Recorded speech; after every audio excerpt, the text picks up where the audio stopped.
Recording for Azerite traits first preview.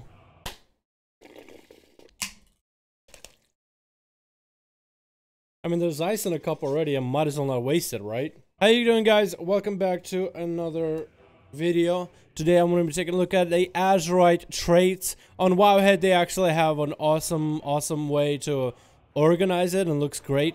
Hopefully I remember to put a link down for you guys to take a look at all your classes, because here I'm going to be looking at them and seeing what they're doing with the Azerite system and Azerite bonuses from your Azerite gear. But I'm not going to look at every single one of them, so if I didn't cover one for your class, hopefully I'll remember to put a link somewhere down in the description below for the actual video, where you guys can go and see for yourselves what are some of the, at least early footage of Azerite traits that you might be getting. Quick editor's note, I am reading it as Azerite with a Z. For some reason I've been pronouncing for the whole duration of the video up until now as Azerite. I wasn't thinking of it as Azeroth, Azerite. I was thinking more like Azeroth, Azara, Azerite. That's why the Z sounds like there's a Z and a J, and the G is somewhere in between. So apologies for that, but that's how it's going to sound for the whole video. I'll try to remember that next time. So the way Azerite pieces and gear will work and how this whole system will work, you'll collect Azerite for your necklace. The stronger your necklace, the more upgraded it gets, the more traits it can offer you. For example, here this person ended up getting a chest piece that has Azerite traits unlocked because their necklace got from level 1 to level 2, I'm guessing. I'm not sure about the levels or the experience, but eventually as your necklace upgrades, more pieces of gear and specific pieces of gear will be unlocked. It won't be every single chest in the game, every single shoulder piece, every head piece, but it'll be specific pieces of shoulder, head, and chest. And this is the early temporary user interface that they have. I'm not sure if they will still go with the one that they had for the announcement of BFA, because this had one with circles, but this one is more of a, I guess, cleaner look for it right now, so we can at least see what are the exact traits, and I guess we'll have to see in the future what more they'll add to it. So there's a couple different levels to it. There's a level 1, level 2, level 4, level 7, and level 10 of these, I guess, traits. And here we get to take a look at what do they have. I want to take a look at what they got, like, in general, overall, and then see kind of where they're going and how these traits are going to be used, because in a sense, these Azerite traits are supposed to replace their 2-piece set bonuses and legendary effects from Legion. So are they going to be enough? And kind of, I just want to see what they're going with, you know, how big of an effect of gameplay are these going to be, I guess is the main question for here. Level 1, currently one trait is shared between all classes. Champion of Azeroth. Contributing to death of an enemy in Azeroth heals you and grants you versatility for 1 minute, stacking up to 2 times. This is good for questing. This is basically just a questing benefit, I would guess. Rest of level 1 that are class specific. Let's take a look at some of the class specific. I'm going to look at the ones that are super interesting, because a lot of them will be, I think, a repeat of one another. Let's take a look at the first 3 classes, Death Knight, Demon Hunter, and Druid, and then a few others. Heartstrike deals additional 77 damage. Hitting 3 or more targets heals you for percentage damage done.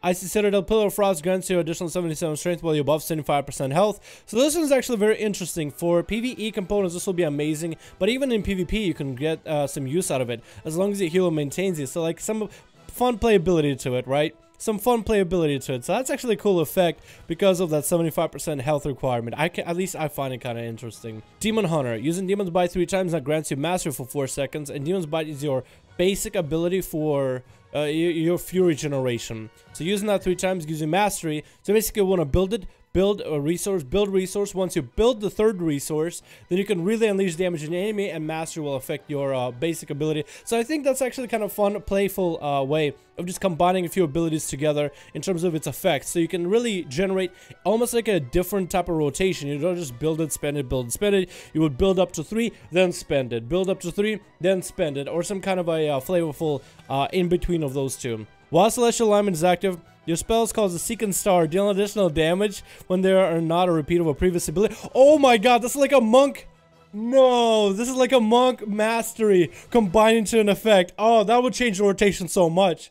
Oh my god, if you could set up a bunch of abilities to back in PvP, I wonder if that Streaking Star would do a lot of damage. If it's a lot of damage, because it says 231, it could be a lot, could not be a lot. But as long as... Basically, couldn't you just run around and such a let me just dot people? Moonfire, Sunfire, Moonfire, Sunfire, Moonfire, Sunfire, Moonfire, Sunfire. And then you could rapid fire with those stars falling. Oh, that's so cool. Oh my god. So far, I actually like the 3 that we talked about. Death Knight, Demon Hunter, and Druid. I actually think I might take a look at all of them, but so far I'm already excited. I'm really liking some of these, and this is just level 1s. So there's a level 4, level 7, and a level 10 available, and we don't have all of them unlocked yet.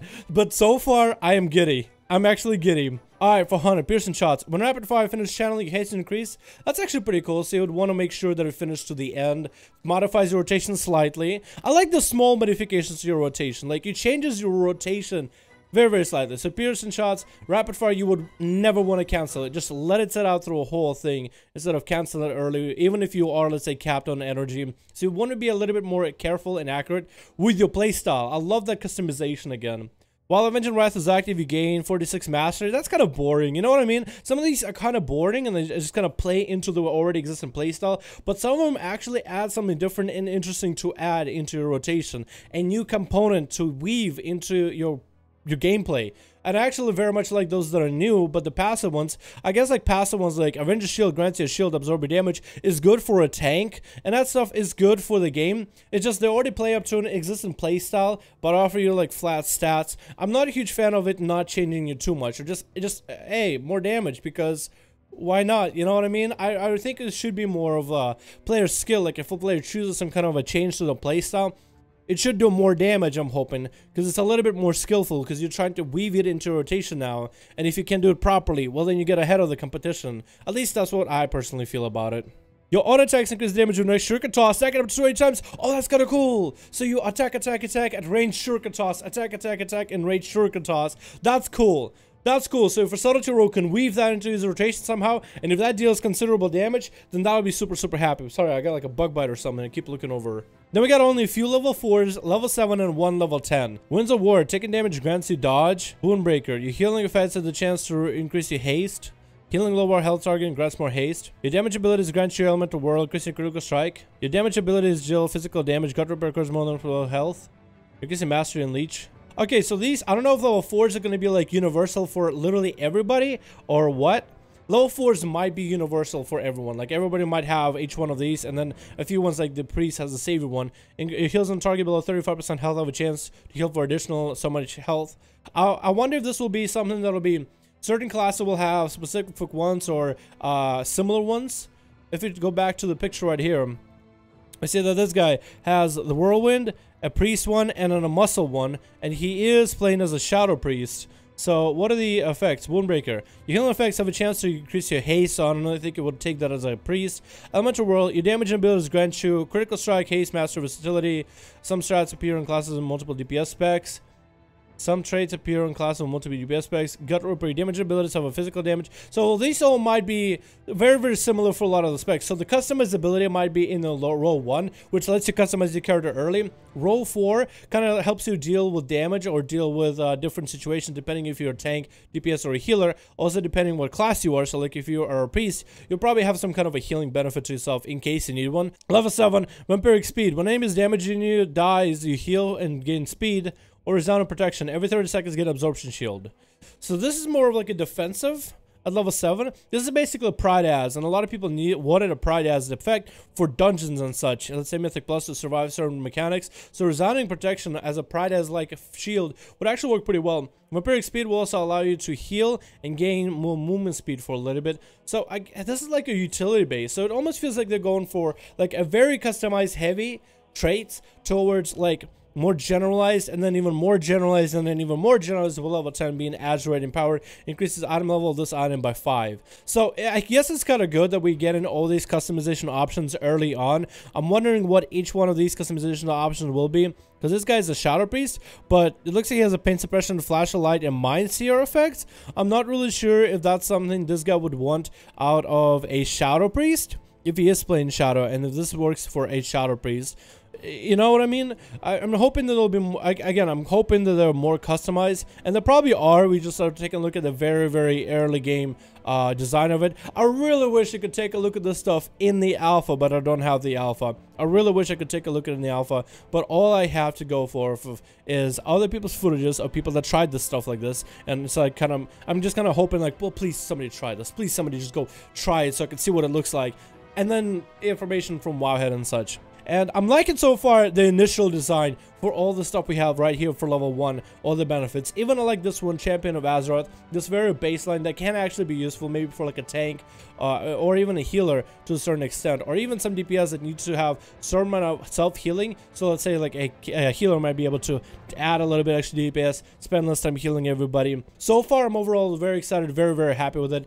I am guessing that, for example, for Death Knights, I'm pretty sure they're not going to give you like a blood DK effect, frost DK effect, and a holy DK effect in a single row. I'm pretty sure that's all not going to be in a single row. Eventually, there's going to be 3 different effects for blood, 3 different effects for frost, and 3 different effects for unholy, and everybody will have this stuff customizable, and then general based on role most likely. That's at least how I'm guessing it's going to be.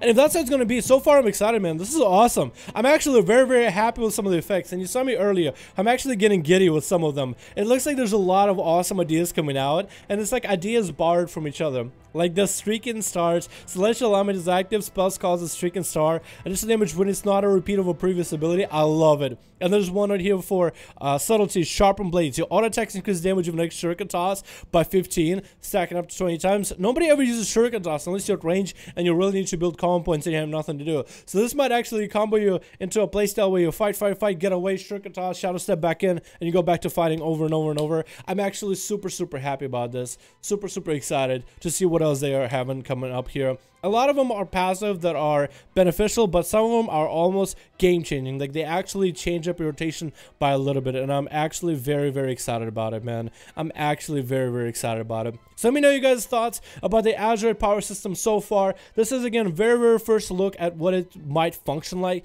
They don't even have, like, a actual interface. It's just a temporary interface for it. But overall, I'm excited. But let me know you guys' thoughts in the comments below. What are your thoughts on the Azerite system so far? And what parts do you like about it? What parts you don't like about it? What classes you're excited for and what classes you might not be as excited for, because honestly, from there on, you might as well go into the forums and type some of your thoughts. If there's a class you're super excited about or super not excited about in regards to Azerite stuff, I would head over to the WoW forums and voice your opinions, voice your concerns, because this is the time to make changes to the game. If you voice your concerns and enough people support your idea, then we can actually make some valuable actual changes in BFA and in development of it. Because I'm pretty sure Blizzard is listening. If they're bringing WoW Classic, I'm pretty sure they're listening. Thank you guys so much for watching. Hope you enjoyed. Like the video if you enjoyed it, as that allows my channel to grow, so that helps me out either way. If you guys want to see more updates of this, or BFA, just every single regular updates, discussion videos on World of Warcraft, patch updates for World of Warcraft, Outlaw Rogue content, and 5.5.1 those, go ahead and hit subscribe down below. And if you guys want to catch some of the live streams live and participate and hang out with us, you're more than welcome to hit the notification bell down below in order to be notified on every single video that goes live and every single live stream that goes up. Thank you guys so much for watching. Hope you enjoyed. I'll see all of you guys in another video.